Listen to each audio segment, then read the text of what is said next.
Beberapa hari ini aku perhatikan Abraham suamiku lebih banyak diam. Tak seperti biasanya banyak bercanda dan melawak buat hiburan aku yang belum punya ilmuwan. Tapi sudah seminggu ini dia lebih mendiamkanku. Entah apa penyebabnya. Sore ini selepas pulang kerja suamiku tak mau menyapaku. Padahal aku sudah menghampirinya yang tengah duduk di ruangan kerja. Sudah pulang pak? Sapaku. Namun pria yang sudah 10 tahun menemaniku itu hanya diam. Sejenak ia menoleh ke arahku, kemudian kembali lagi termenung. Kenapa suamiku Anda begini? Batinku bertanya. Aku mencoba masuk ke ruang kerjanya. Ku duduk di kursi sofa samping suamiku. Pak, ada apa? Beberapa kali aku mencoba bertanya, tapi tak kunjung menjawabnya. Tiba-tiba ponsel Mas Abraham berdering. Sejenak dia merapi ponselnya yang ada di atas meja kerja. Dia berjalan menjauh dariku. Entah apa yang akan dibicarakan dengan lawan bicaranya, seolah aku tidak boleh mendengarnya. 10 tahun aku menikah dengan Mas Abraham. Rumah tangga kami begitu hampa. Tidak ada tangis anak-anak. Suamiku bisa saja mencari istri lagi.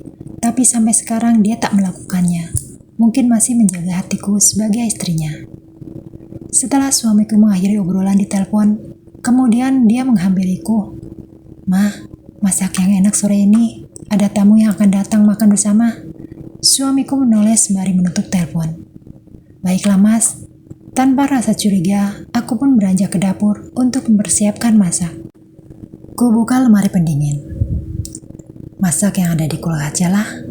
Gumamku. 2 jam berlalu, masakan yang aku persiapkan sudah tertata rapi di atas meja. Ku lekas mandi dan menjalankan sholat maghrib bersama suamiku. Suara ketukan pintu terdengar sampai ke dapur. Dengan cepat suamiku beranjak dari duduknya, pergi ke ruang depan. Suamiku mempersilahkan masuk tamunya langsung ke ruang makan. Aku kaget. Ternyata teman suamiku seorang wanita. Baru kali ini suamiku membawa tamu seorang wanita ke rumah. Ma, kenalin ini teman papa. Suamiku memperkenalkan temannya padaku, dan kami saling berjabat tangan. Wanita itu cantik bersahaja, sangat sopan dan santun. Mungkin usianya 2 tahun di bawah usiaku. Aini, ucap wanita itu. Dewi, jawabku. Ayo Mbak Ani, silakan dimakan, anggap aja di rumah sendiri. Ucapku. Terima kasih Mbak. Masakan Mbak enak banget. Jago banget masaknya. Celoteh ini. Bisa aja Mbak. Aku masak sebisanya dan seadanya saja, balasku. Suamiku sangat bahagia melihat aku dan Aini cepat akrab, dan dia berharap kami akan selalu begitu. Setelah selesai makan malam, kami pindah ke ruang tengah untuk melanjutkan ngobrol. Aini sangat pandai menempatkan diri. Ma, tiba-tiba suamiku buka obrolan. Ada apa, Pak? Tanyaku penasaran. Maafin Papa, Ma. Ucap suamiku sambil menghampiriku, lalu bersimpu di kakiku. Ada apa ini, Pak? Wajah cantikku jadi khawatir. Sementara ini hanya duduk dia membisu. Papa berniat menikahi Yani, Ma. Papa mencintai Yani. Papa nggak mau selingkuh, makanya Papa minta izin sama Mama. Ucap suamiku sambil menggenggam tanganku. Perlahan aku menjikirkan tangan suamiku. Sangat kecewa. Bulu bening mulai mengisi kelopak mataku. Papa ingin memiliki anak, Ma. Dan jadilah sahabat Aini juga di rumah kita. Ucap suamiku. Maafkan aku, Mbak. Aku gak bermaksud untuk merebut suami Mbak. Kalau Mbak mengizinkan, baru saya akan terima suami Mbak sebagai calon suamiku. Aini menunduk sambil berkata lirih. Seketika membuat mataku semakin berkaca-kaca, dan Aini hanya menatapku tanpa berkata-kata. Perlahan ku bangkit, ku tatap suamiku dan Aini bergantian. Ya Allah, apa semua ini rencanamu? Kulangkahkan kakiku menuju kamar, ku tinggalkan mereka. Dadaku terasa panas dan sesak, air mataku jatuh mengalir, menganak sungai tak mau terbendung. Ku tenggelamkan mukaku ke dalam bantal, tak peduli, aku akan keberadaan mereka. Tak terasa aku ketiduran sampai pagi. Mukaku masih sembab karena semalaman aku menangis. Aku bangkit, ku ambil air wudhu untuk menjalankan sholat subuh. Dalam doaku kupanjatkan, Ya Allah, kalau ini adalah ketentuanmu dan takdirku, Mohon berikanlah keikhlasan pada hatiku untuk menerima ini sebagai maduku. Air mataku jatuh kembali. Ma, suamiku menghampiriku. Dia sangat sedih melihatku. Kulihat wajah suamiku sangat kusut. Jangan siksa papa dengan diammu, Ma. Apa yang harus papa lakukan agar mama mau membuka suara? Tolong, Pa, biarkan mama sendiri. Bersabarlah untuk mendapatkan jawaban dariku. Ucapku lirih. Sudah seminggu aku diam memikirkan permintaan suamiku. Memang aku salah tak bisa memberikan keturunan. Tetapi tak ada satupun wanita yang mau berbagi suami dengan wanita lain. Sebelum aku menyetujui permintaan suamiku, aku mencari tahu sosok dari Aini. Dia adalah anak tunggal dari seorang ibu tunggal dan ayahnya sudah lama meninggal. Dia seorang gadis yang sangat baik, sopan dan sayang sama ibunya. Ilmu agamanya pun sangat bagus. Aku harus mencarikan suamiku istri yang baik dan baik juga denganku. Minggu sore aku hampiri suamiku yang sedang duduk di ruang tengah. Pak, setelah aku pikir-pikir dan pertimbangkan, aku gak boleh egois. Sementara aku punya kekurangan, tidak bisa memberimu keturunan dan aku sudah cari tahu kalau Aini adalah calon istri yang tepat buatmu. Apa, Ma? Jadi Mama menyetujui permintaan Papa untuk menikahi Aini nih? Suamiku menangis terharu sambil memelukku. Aku janji, Ma, aku akan adil sebagai suami. Insya Allah ini akan menghormatimu dan sangat baik padamu. Papa tidak sembarang mencari teman madu untukmu. Terima kasih, Ma. Undanglah ini datang ke rumah untuk membicarakan pernikahan kalian.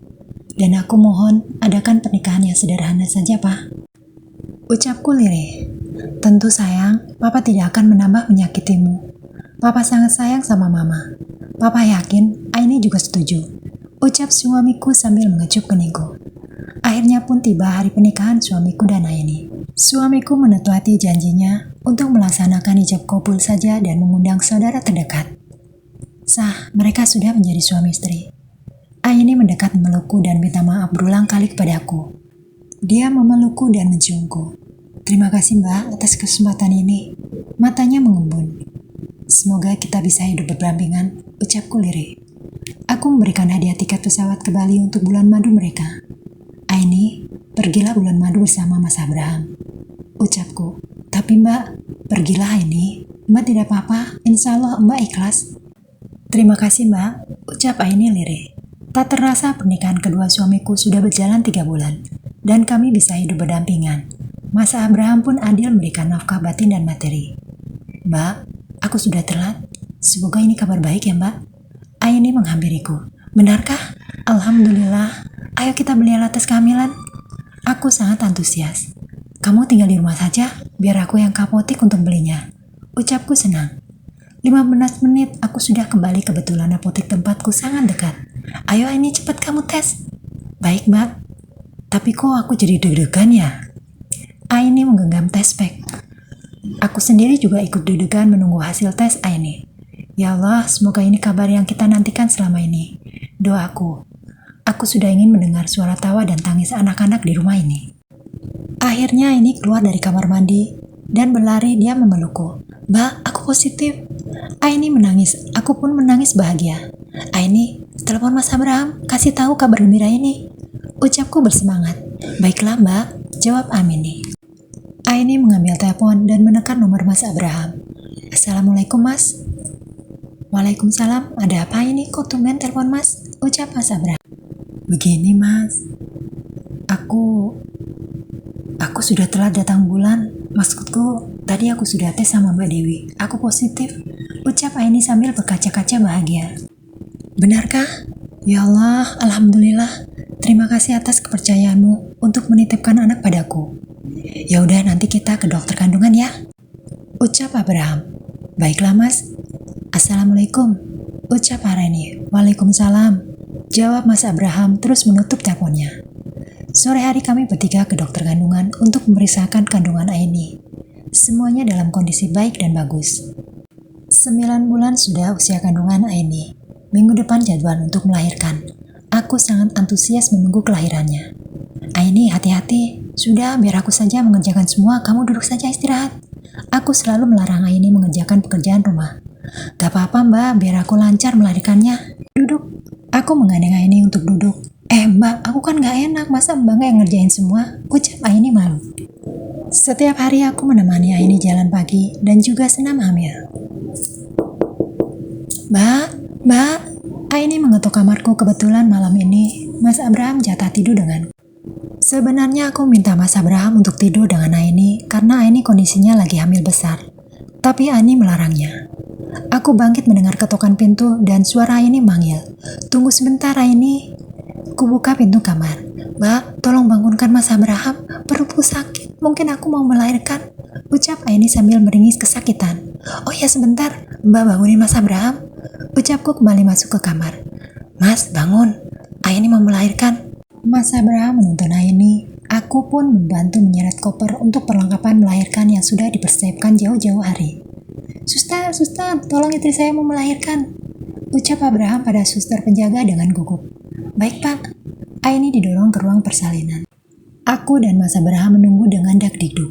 Tidak berapa lama terdengar suara tangis bayi. Mas, anak kita. Aku berpelukan dengan Mas Abraham. Sangat terharu dan bahagia. Selamat ya pak. Anaknya ganteng. Ucap dokter. Terima kasih dokter. Saya boleh masuk? Ucap suamiku. Sebentar lagi istri Anda mau dipindahkan ke ruang perawatan. Ucap dokter lagi. Terima kasih dok. Suamiku dan aku gak sabar ingin melihatnya.